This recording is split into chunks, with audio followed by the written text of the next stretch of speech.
What's unveiling existence? I just wanted to discuss my opinions on VidCon and Tanacon this year. I wanted to make this quick video because I've been seeing a lot of people posting their opinions. It appears the opinions on VidCon has evolved over the past 2 years. I've attended it and has enlightened me in a few things. And then Tanacon of course happened, which I decided, you know what, I'm just gonna go get a good experience, just mix it up a bit this year. So I thought, why not make a quick video discussing this? I know this video was supposed to be my VidCon/Tanacon vlog, but I promise you that'll be the next video. Let's get into this. Our Lord and Master PewDiePie actually uploaded a video on this topic about VidCon and Tanacon, and we got his thoughts and opinions on it, which I've honestly been wondering for the past 2 years. So it was good he did a video on it. I'm glad. He said some things that really gave me a lot to think about. A bunch of tweets from people who were at Tanacon, how furious they were about the whole debacle. And YouTubers whose opinions I really didn't know much about their opinions on VidCon. Everybody, I don't like thinking about the background stuff, like how VidCon is a big corporation. VidCon isn't actually run by the YouTubers themselves, if you didn't know. It's by a big corporation. I swore Hank Green, who's a YouTuber himself, he has something big to do with it. I think he's the founder, but from what I know, VidCon's run by a huge corporation, and you know, they invite creators, the ones they want, to represent their con. They've avoided the more controversial YouTubers like Rice Gum, I'm sure you know. You don't see FaZe Banks, Alyssa Violet at VidCon either. Keemstar straight up doesn't like VidCon. You know, they don't invite the more controversial YouTubers who like are always in drama. And the people who run VidCon, I believe, just want creators that have positivity, like Markiplier. You never see him do anything bad in the news, get reported on the Keemstar scarce news. You never see him get involved with that. Pokimane, I like her. You never see her get involved with that. iJustine, Boogie2988. Yeah, the people who run VidCon want to invite them. The people who run VidCon, they want to have a positive image. They don't, so, you get what I'm saying? That's why a lot of these creators aren't ever invited. I've kind of known this throughout all the years I've gone to VidCon, but yeah, the people who run VidCon, you know, I guess they want it more family friendly, and want the more family friendly creators. 90% of YouTubers curse in their videos, so they can't be 100% family friendly. But like I said, more controversial YouTubers, Rice Gum, Banks, iDubbbz, you know, they don't get invited because the people who run VidCon want it to be kind of PG, I guess, and want as many people to attend their event. Their core audience are indeed, I realized this year especially, that it's more of the preteen and young teens that go to VidCon. I'm now 18 and a half years old, and I felt really like I was a little out of place at some parts of VidCon because there were a lot of, you know, preteens and young teens there. So shoot, feels bad, man, feels bad. But enough about my age. Anyway, what I'm getting at, I don't like to think about that background stuff. The reason I go to VidCon is because I literally live like 30 minutes away from here. And I'm still a small YouTuber, guys. And having the chance to meet people who do what I love to do, and people who get it. When I went to my high school, sure, everyone was impressed when I had about 3K, 4K subs back then. And they're like, oh cool, nice YouTube channel, you're gonna do good. But no one wanted to get into a huge conversation about, okay, what's best to get views? What can we do for this video, you know? There was no one at my high school who really wanted to get into that hardcore conversation, but at VidCon, there are people there who think like I do, wanna either make it big on YouTube or just make this kind of video, or how am I able to do this kind of video? I don't have the power to do it now, but come on, how do I do it? And have that kind of motivation and kind of nerd talk and all that. There's people who do that at VidCon, and shoot, I know like it seems like VidCon's getting more controversial every year. But I still go because, shoot, it's only 30 minutes away from me. I'm one of the very lucky people who don't have to get a ticket, who don't have to get a hotel, and I just have to pay for the VidCon ticket itself and just go. And I get to meet and talk to people who think like me, act like me, and understand what I'm going through in life, not go to college and have a typical life like most people do. So I like VidCon, I really do. I just hope that it evolves. It evolves into something equal for everybody. I think they should invite the controversial YouTubers. Just like, I don't know, have some guidelines or something.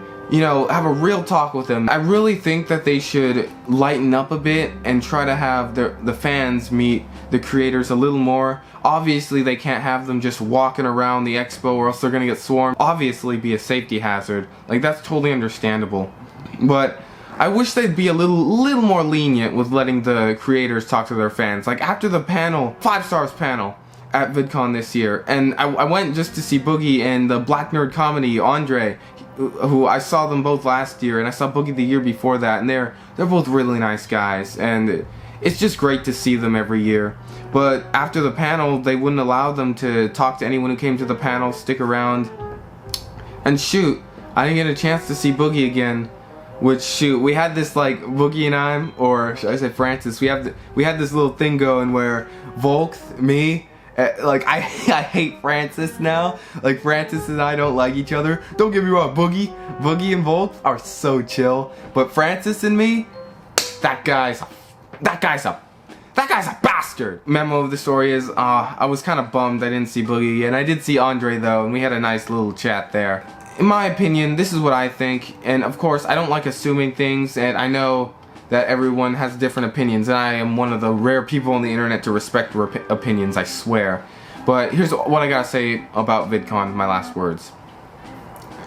I do think they should invite the controversial YouTubers, and maybe talk, you know, the higher ups in VidCon should talk with the controversial YouTubers one-on-one, in a real conversation, not through emails, not through phone calls, not through text, but just have a real human conversation and explain, you know, the limits on each side and come to some kind of agreement so everyone can be as happy as possible and it can really work out, and so people can either meet or listen or speak to the controversial YouTubers as well.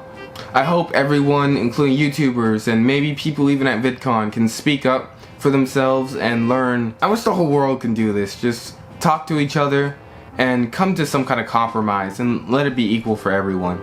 So yeah, VidCon. When there's famous people at VidCon, a lot of the times people all scream and crowd them and like treat them as God. PewDiePie did mention in his video that he doesn't like being treated like, if people can't get past the barrier that he's a big YouTuber and just talk to him like he's a normal person, you know, he wants to get the heck out of there. Which I thought, wow. I've always kept that in mind. I've met a lot of YouTubers because I'm very lucky to live so near LA, and LA is a hotspot for all these YouTuber meetups and stuff, and I love going to those, meeting those guys, and meeting people who love those guys as well, IRL. I don't go out much, I don't have a big group of friends I talk with or get with. Overall, I just want to go to a VidCon, and of course I want to meet YouTubers and stuff like that, and have a great chance, and have the same chance as everyone to meet them. I gotta practice more on talking to just the guys like me. I'm not very social. I can't tell who's really at my same level, and if even with the creator badge, people just buy the creator badge to get access to certain places. But I really need to talk to people more, and that's a goal of mine at VidCon to do, is to talk to more creators around my size. Okay, Tanacon. So Tanacon, this year, 2018, Tanamojo, if you didn't know, the past 2 years, VidCon promised her a featured creator pass is what they give the YouTubers they invite to VidCon. And they promised her a featured creator pass. They told her manager and everything. They backed out on their word each time, even though 1 year she was involved in the YouTube Red series. I don't remember exactly. I think it was Escape the Night. And her face was on the wall there, and they used her to advertise their event, and then they just don't let her come 2 years in a row. Which I think, yeah, that is totally not right. There should have been some better communication there. I don't know if it was the communication or what. But anyway, Tanamojo got fed up and she finally said, VidCon, so fuck, you know. And then she decided to make her own event, Tanacon, which I was like, oh shoot, I didn't know even a YouTuber can make a big event. And a lot of people have said this. They couldn't believe Tana actually did her own event. Tanamojo, I didn't really know her. A few people at my school were fans of her, and of course I saw the content comp on her from iDubbbz. That's basically how I learned she existed. iDubbbz. It's my friends who love iDubbbz. I admit, content comp's pretty entertaining. Anyway, so that's how I knew about her. A lot of people were supporting it, including Keemstar, which I'm a big fan of. I honestly really like Keemstar. Keemstar. You know, he said he'd go if he could, but he had other commitments. And this year at VidCon, a good handful of YouTubers I wanted to see weren't coming this year. My bro Hugany, Exploring with Josh, people like that who don't really attend VidCon, and Raka who I didn't think were coming, but we'll get into that in a second. So I decided, you know what, I think I can spare 2 halves of a day to go to Tanacon and see what it's about and get some good footage, and so I went to both events. Good experience. So yes, I did have to purchase this, which is it's a good I was one of the lucky few to get my hands on one of these, the featured fucking creator pass, which is what I had to purchase to get into Tanacon, because by the time I found out about it, the $1 tickets were sold. So I said, oh well, $70. I honestly spend a lot of my money I make from my part-time job on fast food, which I don't like to post about that much because I really shouldn't. I gotta cook for myself more, okay? Oh, anyway, moving on from that. So yeah, I purchased the pass. I paid $77.04 for that. But I wanted to wait and at least get my featured fucking creator badge and anything else to prove. I went to Tanacon, and one of the best souvenirs ever. I use these to wipe down my glasses and phone a lot. My grandma sends them to me every month, and I thought what I got was just a wipe for cameras and phones, but it was actually a Tana condom.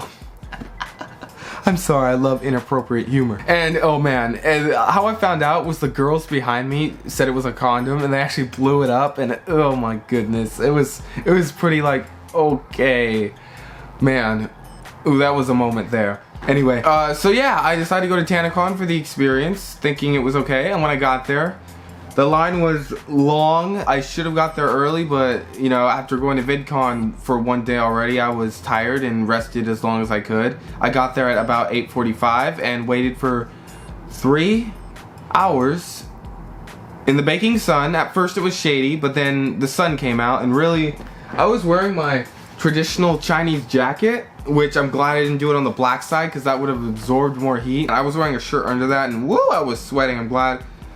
Oh man, Tanacon was a mess. You know, I'm not gonna say anything like that. At first, I really thought it was going well. Like, when I was in the line, after about an hour or so, I was like, there's no way I'm getting in here. There's way too many people. Well, some miracle, I actually got in. It was small as expected, and it was packed. I didn't expect to meet anyone famous, because I knew it was gonna be big. There were gonna be a lot of people.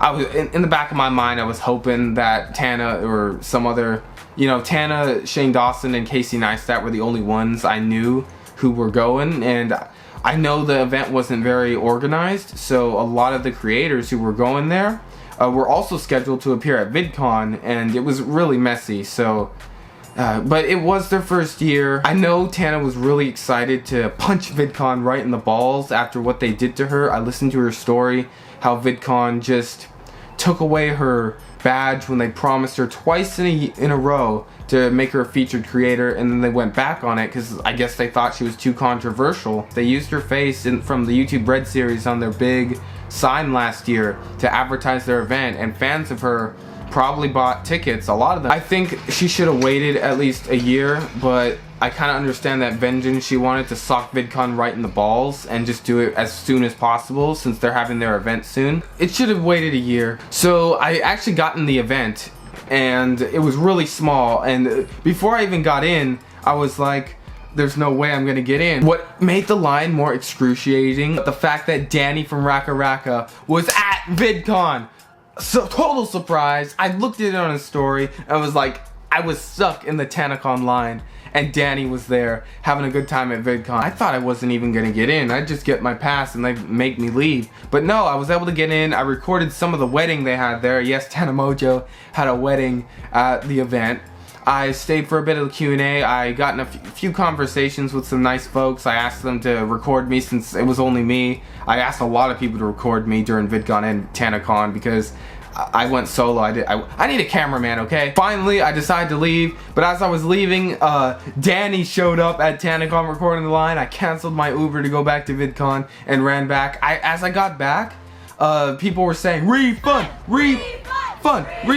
and it turns out they were starting to kick people out because finally Tanacon hit its breaking point. When I was in Tanacon, I thought it was going good, and I didn't realize, like, shoot, like, people were baking out in the sun, and a lot of people were furious. There was even a lady who was screaming at the CEO of Good Times Live at one point, and she said, "You guys sold this many tickets, so you should have known there'd be this many people." But according to the con, over 15,000 uninvited people who didn't buy tickets, who didn't order tickets, just showed up and thought they can get into. Very unorganized. And a lot of the creators who were scheduled to come, I don't think even showed up. I think Tana's actually making the right moves. She offered to pay anyone who flew out just to go to Tanacon.